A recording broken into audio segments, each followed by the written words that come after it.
Subhanaka la ilma lana illa ma 'allamtana innaka antal alimul hakim. Rabbi shrah li sadri wa yassir li amri wahlul 'uqdatam min lisani yafqahu qawli. Bang Alvin Firdaus beserta seluruh tim yang ada di Pontianak, tim yang ada di Riau, Bapak Ibu, Abang, Kakak, Adik, sahabat hijrah bersama Ustaz Abdul Somad. Insyaallah semuanya dimuliakan Allah Subhanahu wa taala. Tema kita pada malam hari ini, orang yang paling rugi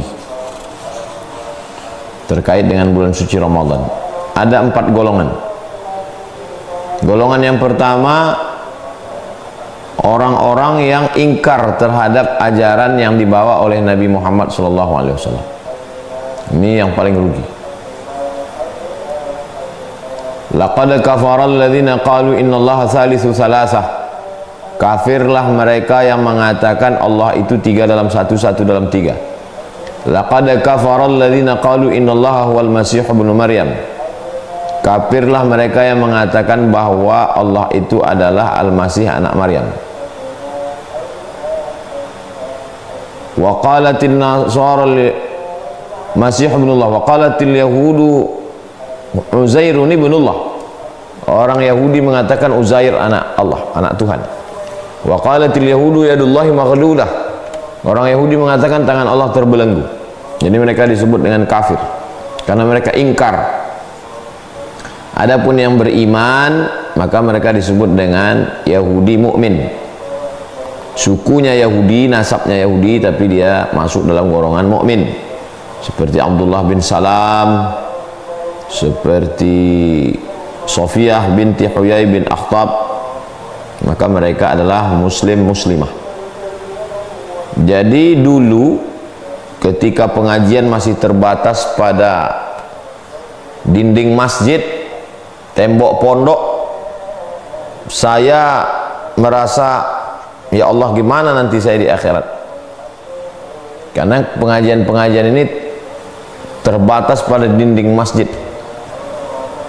Mau menyampaikan langsung banyak kendala.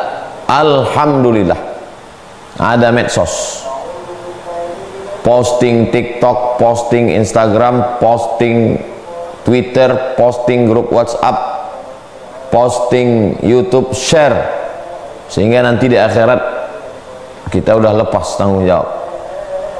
Hai Abdul Somad, apakah engkau tahu tentang ajaran ini? Tahu ya Allah. Sudahkah kau sampaikan? Kami sampaikan, kami streaming.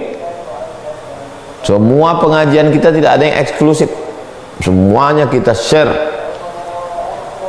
Jadi orang-orang yang ingkar, orang-orang yang kafir terhadap ajaran Nabi Muhammad SAW yang datang dari Allah, tidak ada alasan di zaman sekarang. Kenapa tidak ada alasan? Karena tinggal cari channelnya. Dan untuk zaman sekarang tidak mencari pun, saya yakin pas lagi scroll dapat video kita itu.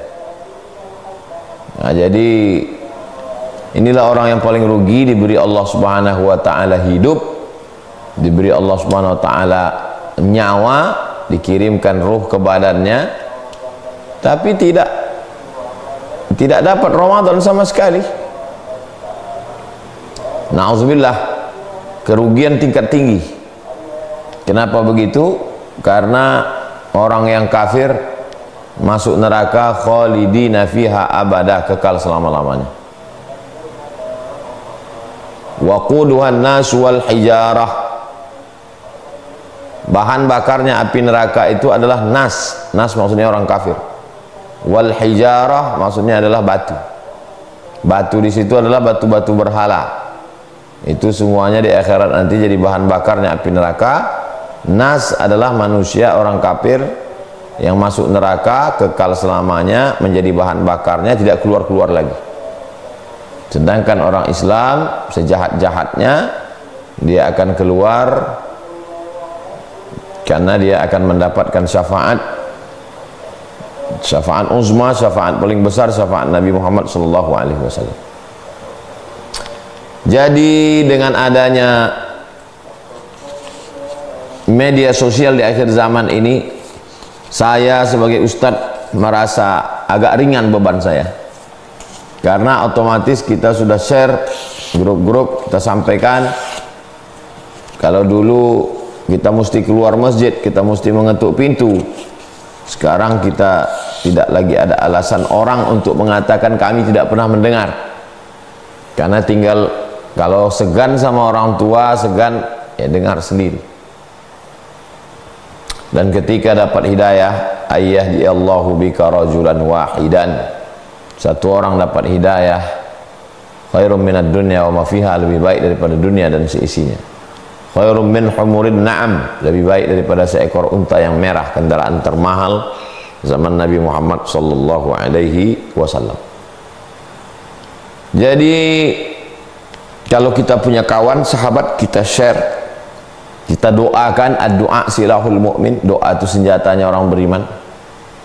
Kita berbuat baik, karena dengan berbuat baik itu mudah-mudahan terbuka pintu hati orang. Doa Allah mahdi qaumi fa innahum la ya'lamun, berikanlah hidayah kepada saudaraku karena mereka berbuat ini karena tidak tahu ya Allah. Orang kafir ini terbagi-bagi lagi. Secara umum mereka ingkar kepada Nabi Muhammad SAW. Semua orang yang ingkar kepada Nabi Muhammad SAW maka dia kafir. Ada yang ateis, tak percaya sama Tuhan sama sekali. Ada yang percaya sama Tuhan tapi tidak mau beragama. Yang paling tinggi ateis. A tidak, T Tuhan, is keyakinan. Keyakinan tidak ada Tuhan. Ini yang paling kafir, sekafir-kafirnya kafir. Di bawah itu dia percaya Tuhan tapi tidak percaya agama. Ini orang yang trauma terhadap agama, trauma terhadap tokoh-tokoh agama. Jadi gejala ini muncul di abad pertengahan ya, di Eropa yang disebut dengan masa Renaissance. Ketika itu tokoh-tokoh agama ini sangat jahat, menjual surat pengampunan dosa, homo. Akhirnya ditulislah buku judulnya The Dark D-A-R-K, gelap, Dark History, sejarah hitam, The Dark History of Pope, P-O-P-E, paus, sejarah hitam kepausan. Yang nulis bukan orang Islam, orang Barat. Jadi akhirnya karena kejahatan-kejahatan, kalau Anda seorang ustadz jahat, itu yang disalahkan orang bukan orangnya, agamanya. Orang jadi antipati terhadap agama. Kalau ada orang pernah dipelorotin, kena pelorot, duitnya diambil, maka saya, tolong kita saling mendoakan. Saya bukan menjaga diri saya, karena kalau saya buat salah, orang tidak lihat Abdul Somadnya, dia lihat Islam. Itu lihat tuh. Nah, jadi kita efek dari kejahatan tokoh-tokoh agama di abad pertengahan itu, maka muncullah gerakan melawan agama. Abad ke-14, 15, 16, 17. Berubahlah kiblat yang sebelumnya tokoh-tokoh agama menjadi filosof-filosof yang murtad. Filosof-filosof yang mengatakan tidak ada itu roh, tidak ada itu surga, tidak ada itu neraka, tidak ada itu alam gaib, tidak ada itu Tuhan. Bullshit, omong kosong itu semua. Nietzsche dari Jerman yang mengatakan Tuhan pernah ada tapi Tuhan sudah mati. Begitu juga dengan nabinya psikologi Sigmund Freud yang mengatakan Tuhan tidak pernah menciptakan manusia, manusia itulah yang menciptakan Tuhan dalam pikirannya. Nah, jadi ini beralih arah kiblat yang sebelumnya ke tokoh agama, berpindah ke filosof-filosof ahli filsafat Eropa yang anti kepada Tuhan. Nah, sekarang upaya untuk mengembalikan, tidak bisa membunuh keyakinan orang. Jadi setengah mati mau dibunuh agama ini tidak bisa. Jadi kalau mereka mengatakan Tuhan itu tidak ada, malaikat itu tidak ada, surga itu tidak ada, akhirat itu tidak ada, ruh itu tidak ada. Yang ada itu yang ada ini, tangan, mata ini ada karena ada. Terus bagaimana mereka mengungkapkan tentang benci, marah, cinta, dendam? Itu kan tidak kelihatan. Itu kan rasa. Nah, begitu juga dengan rasa bertuhan. Nah, jadi ada orang yang anti kepada agama, tapi ke Tuhan dia percaya, tapi namanya dia buat sendiri, nggak mau ikut agama. Ini kafirnya itu kafir level 2. Kafir yang level 3 percaya kepada Tuhan, beragama, tapi tidak percaya kepada Nabi Muhammad SAW. Ini kafir juga. Wa may yabtaghi ghairal islami dina, siapa yang mencari jalan selain Islam, falan yuqbala minhu, maka dia tidak akan diterima, wa huwa fil akhirati minal khasirin, di akhirat termasuk orang yang rugi. Kenapa rugi? Karena semua amalnya dibalas di dunia. Makanya kalau dia baik, nah itu baiknya itu ya dibalas di dunia, di akhirat udah nggak dapat apa-apa lagi. Makanya kalau kita sayang, ya tapi saya berat ngomongnya Pak Ustadz, ya ambillah video Ustadz Somad, video Buya Yahya, video Ustadz Idrus Ramli, video Agim, video terutama video-video Ustadz Zakir Naik. Nah itu potongan-potongan video-video dari Syekh Ahmad Dedat, gurunya Ustadz Zakir Naik. Itu banyak sekali, karena mereka ini memang kajiannya kristologi. Kalau Ahmad Dedat, kalau Ustadz Zakir Naik tidak hanya sekedar kristologi, semua agama-agama dia kaji, dia bahas. Nah jadi ini sangat bagus sekali untuk membahas orang yang rugi yang pertama ini. Yang kedua adalah orang Islam. Nah ini dia, bapaknya Islam, maknya Islam, tapi dia nggak tahu ini tentang Ramadan ini. Boleh jadi dulu tinggalnya di kampung, nggak ngaji karena miskin, karena susah misalnya, terus merantau ke kota. Sampai di kota pergaulannya pun juga pergaulan, ada juga orang yang dari kampung, tapi setelah sampai di kota itu tinggal dekat masjid, circle-nya itu orang-orang, kalau gini masih untung. Tinggal di kampung, miskin, susah, melarat, merantau ke kota, sampai di kota pergaulan juga narkoba, penjahat, selingkuh, homo, lesbi, LGBT. Tapi secara kultur dia Islam, dia nggak murtad. Nah ini orang-orang begini ini kalau ditanya, kamu Islam? Ya saya Islam, bapak saya Islam, mak saya Islam. Tapi nggak tahu menahu dia tentang Ramadan itu. Mau Ramadan mau apa? Tapi nanti kalau mudiknya lebih dulu pula dia pulang lagi, lebih dulu pula dia beli baju hari raya lagi dari kita. Nah, ini orang-orang seperti ini rugi juga ini. Jadi pengalaman saya pulang dengan sepupu saya dari Pekanbaru, kira-kira 25 atau 27 Ramadan kami pulang ke Sumatera Utara berdua. Jadi di jalan itu penuh di bawah pokok-pokok karet, pokok sawit itu. Orang minum air kelapa macam udah hari raya aja, padahal masih puasa 25. Memang orang musafir itu boleh makan minum. Faman kana minkum maridan, siapa yang sakit, au ala safarin, musafir, fa indatu min ayyamin ukhra, masih boleh. Tapi kan tidak semua yang musafir itu jaraknya qasar salat boleh untuk membatalkan puasa. Seperti tidak puasa, kami pun terkejut. Ini orang ini kan pulang hari raya semua ini pulang mudik semua ini. Jadi memang nggak ngerti sama sekali tentang ajaran Islam. Kasihan. Nah, bagi yang di kampung dulu tidak pernah belajar agama, tidak pernah ngaji, tidak pernah sekolah, merantau ke kota, kebetulan bisnis, dagang, jualan, dibukakan Allah pintu rezeki, tolong kembali ke agama. Tolonglah balik ke ajaran Islam. Gimana caranya? Ya bisa ngikuti kajian online. Nah, bingungnya ini mau mulai dari mana? Kami yang mau ngaji ini Pak Ustadz, startnya itu dari mana? Ini yang bingung. Dari mana kami mulai ngaji? Pertama, ngajinya masalah akidah, iman kepada Allah, kepada malaikat, kepada Rasul, kitab-kitab, hari kiamat, kepada takdir.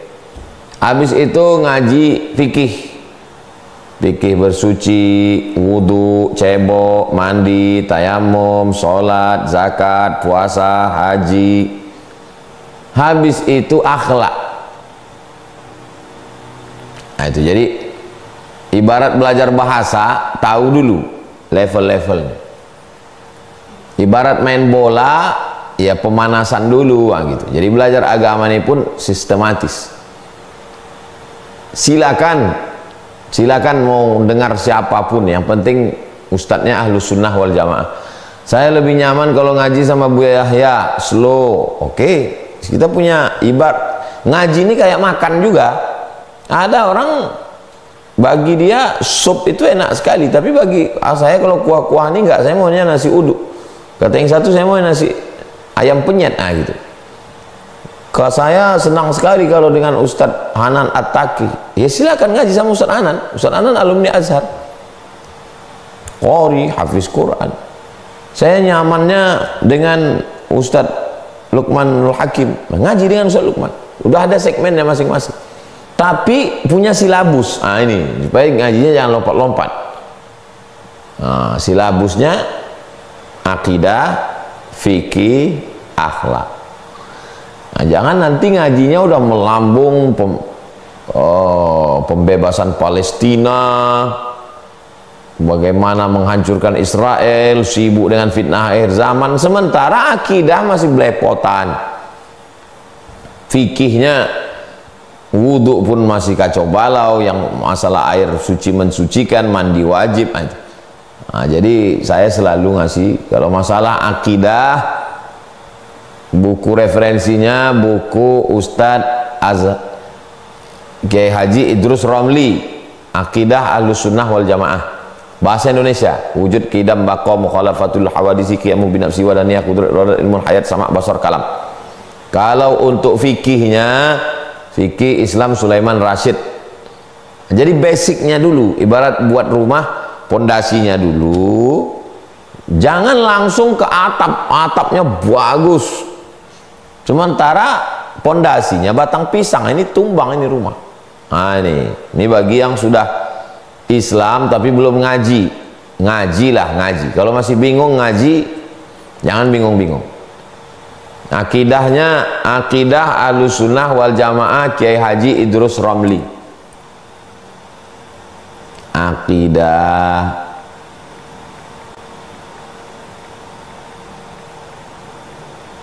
Ahlus Sunnah wal Jamaah Kiai Haji Idrus Romli. Ini dia sampulnya. Akidah Ahlus Sunnah wal Jamaah Kiai Haji Idrus Romli. Akidah Ahlus Sunnah wal Jamaah Kiai Haji Idrus Romli. Di pondok santri-santri kelas 1 dasar sekali ini kita khatamkan. Begitu juga dengan fikih sunnah, fikih Islam Sulaiman Rashid, khatam. Ini basic yang sangat dasar. Kita bisa tahu orang ini ngerti nggak ngerti dari pertanyaan. Ustadz, gimana kalau saya sholat nggak baca iftitah? Itu nggak ngerti dia iftitah ini masuknya rukun, syarat, wajib, sunat. Makanya belajar fikih. Oke, itu yang kedua bagi yang Islam tapi belum tahu, supaya segera ngaji. Yang ketiga, Islam,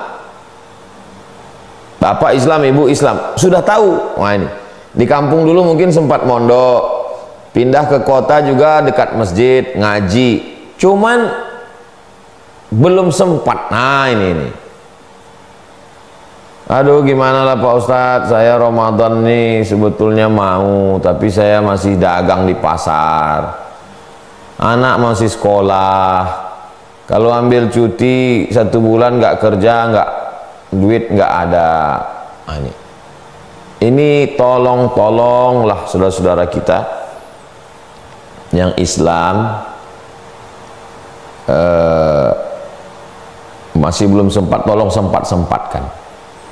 Makan sahur pagi, makan sahur, setelah itu pergilah ke pasar. Yang supir angkot tetap bawa.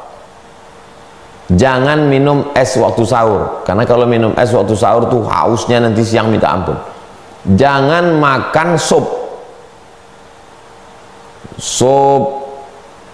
karena minyak-minyak itu nanti waktu siang itu di tenggorokan, hausnya minta ampun. Kalau bisa sahur itu sayur bening, jangan yang ada minyak-minyak kan, supaya apalagi nanti takutnya kerja berat. Lalu kuatkan hati bahwa saya hari ini puasa gitu. Jangan sampai tidak puasa sama sekali. Malam gitu juga, saya sebetulnya mau Pak Ustadz malam tarawih, tapi saya security. Jangan sampai nggak tarawih sama sekali. Bawa sajadah, bawa kain sarung. Kira-kira malam tuh slownya jam berapa? Jam 1. Jam 1 tarawih. Slow. Saya ayat nggak banyak hafal Pak Ustadz. Qul huwallah aja. Ya nggak apa-apa, qul huwallah. Rakaat 1 qul huwallah, rakaat kedua qul huwallah, rakaat ketiga qul huwallah. Sunnah. Yang penting jangan sampai nggak tarawih. Nah ini bagi yang sudah Islam, udah ngaji, udah tahu, sering ikut pengajian, cuman merasa aduh belum sempat ini Pak Ustadz. Ini jangan sampai. Sempat-sempatkan. Siangnya puasa, malamnya qiyamul lail. Waktu kosong baca Quran. Ada duit sedikit bisa berbagi, bagi buka puasa. Amal siangnya siam, amal malamnya qiyam, berbagi buka puasa, sunnah. Man fattara shaiman, siapa yang bagi buka puasa pada orang puasa, kana lahu mithlu ajris shaim, dia dapat pahala seperti orang yang berpuasa. Membaca Quran, karena mengkhatamkan Quran di bulan Ramadan itu luar biasa. Lalu kemudian yang keempat itu adalah orang Islam tahu dia, nah ini selalu dengar pengajian tapi nggak mau. Ini unik ini. Yang pertama kafir, oke. Yang kedua Islam nggak tahu, oke. Yang ketiga Islam tahu tapi nggak sempat, sibuk.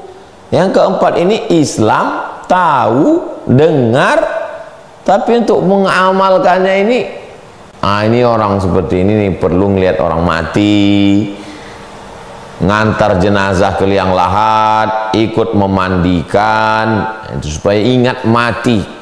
Cerita mati ini nggak selesai dengan tausiah ceramah.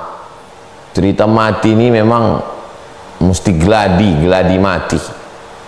Memang betul-betul mati itu nanti tinggal semua ini.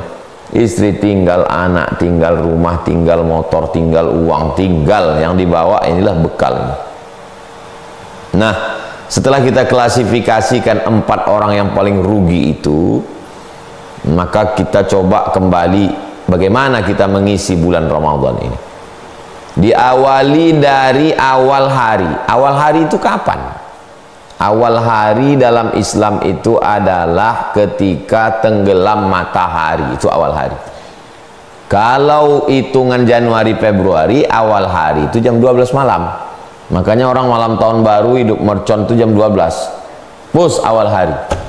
Kalau Islam awal hari tanggal 1-nya itu waktu azan maghrib, nah itu tanggal 1.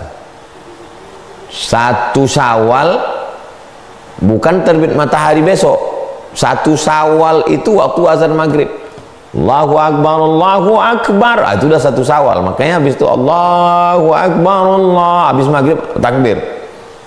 1 Ramadannya juga gitu. Nampak bulan. Petang sore tadi nampak bulan. Maka azan maghrib itu sudah masuk Ramadan. Atakum syahrun mubarak, sudah datang kepada kamu bulan yang banyak berkah.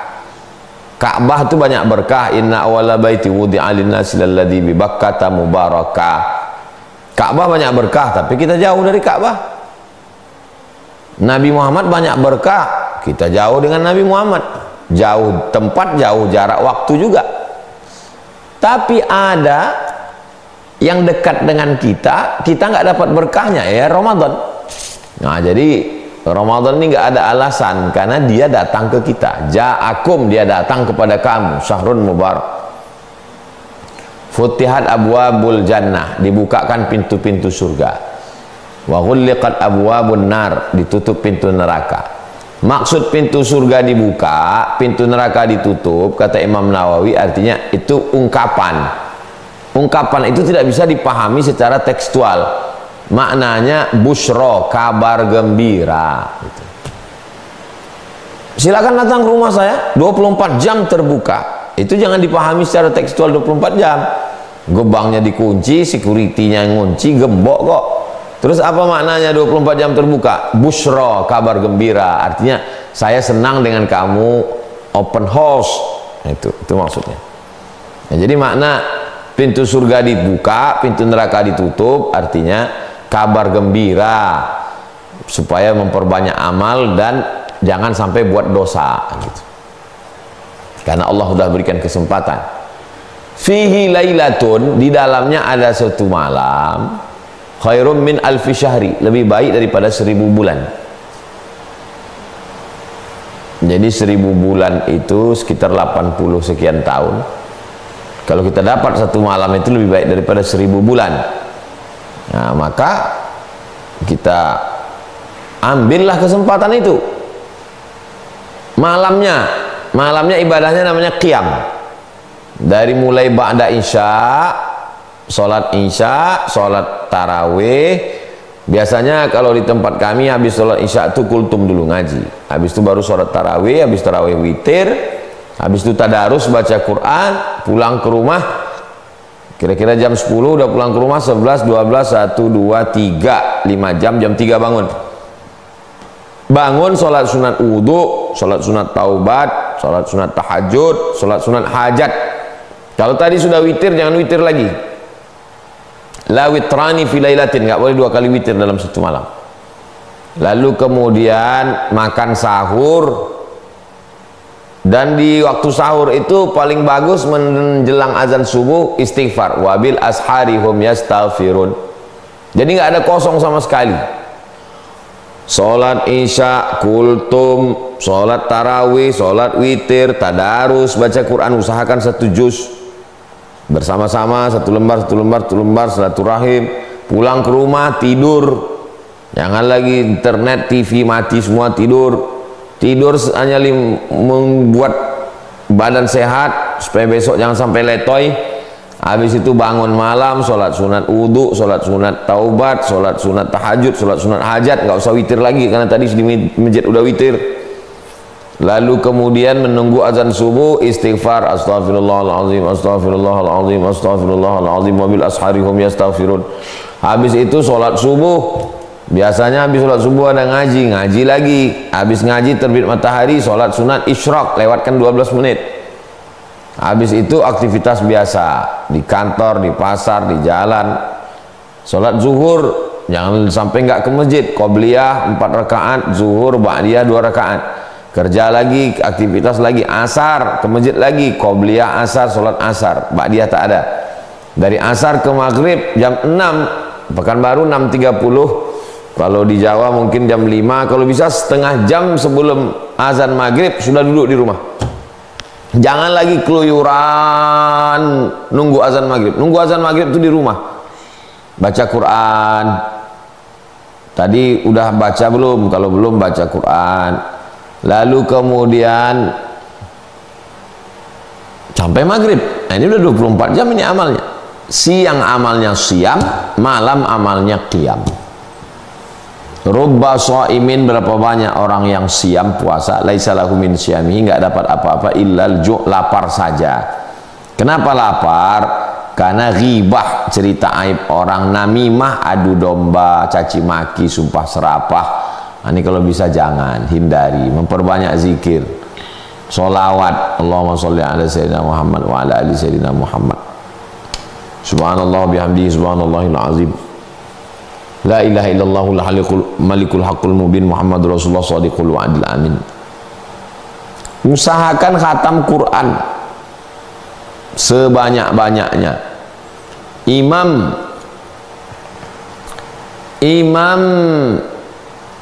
Bukhari khatam 60 kali khatam, siang 30, malam 30.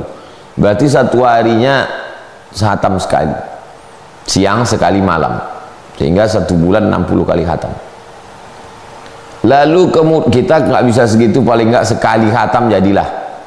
Jadi kalau habis subuh 2 lembar, satu mushaf nih 10 lembar, 20 halaman. Jadi kalau 2 lembar subuh, 2 lembar zuhur, 2 lembar asar, 2 lembar maghrib, 2 lembar isya, itu 1 juz. Kalau kebetulan sibuk mengejar ketertinggalannya, itu ba'da subuh dengan menjelang berbuka. Jadi menjelang berbuka itu duduk, bawa anak-anak supaya jangan mereka keluyuran buat acara-acara yang tidak ada manfaatnya sama sekali. Nah, ini amalan-amalan Ramadan ini kita sampaikan supaya jangan sampai. Ada hadis dalam riwayat Imam Ahmad bin Hanbal, man hurima khairaha faqad hurim, man hurima khairaha faqad hurim. Siapa yang tidak dapat kebaikan-kebaikan di bulan Ramadan, maka dia tidak akan mendapatkan kebaikan di luar Ramadan. Hadis riwayat Ahmad bin Hanbal, hadis sahih dalam Musnad. Siapa yang tidak mendapatkan kebaikan di Ramadan, di luar Ramadan pun dia nggak dapat. Kenapa? Karena di Ramadan aja yang keutamaannya begitu dahsyat hebat, datangnya setahun sekali, dia sepele, apalagi yang di luar Ramadan. Kadang kita bingung juga, kenapa orang sehat, duitnya banyak, kok bisa-bisanya dia menyepelekan Ramadan? Apa sebabnya?